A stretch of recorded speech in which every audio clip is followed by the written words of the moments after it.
Tak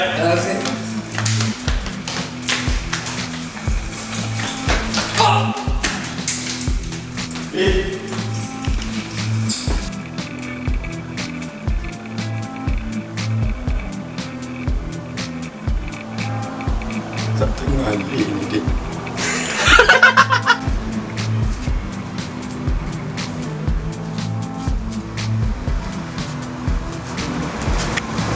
Aduh. Kat. Apa hal? Balik juga.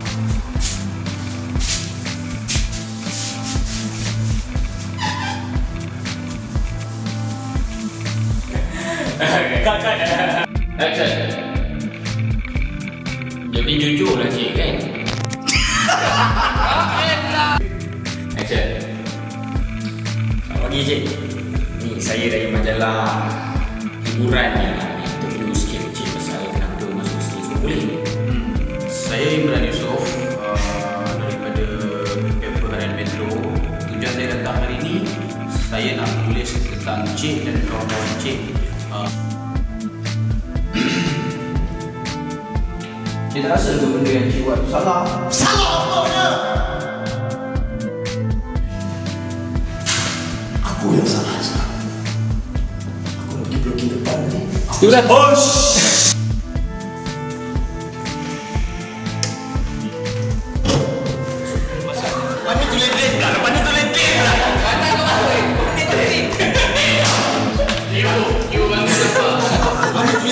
Kurang-kurangnya awak pergi minta cek kerja ke government ke kat mana ke apa ke, tak apa-apa, tak sekolah.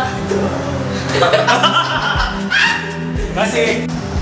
Apa sahaja nak tengok macam tu? Apa sahaja nak tengok macam tu? Apa sahaja nak tengok macam tu? Apa sahaja nak tengok macam tu?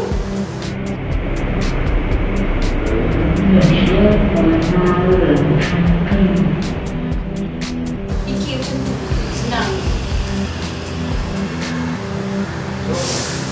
Macam tu ke? Cepat Rizal, kat mana ni nak faham? Cepat Rizal, kat mana ni nak faham? Cepat Rizal, kat mana ni nak faham?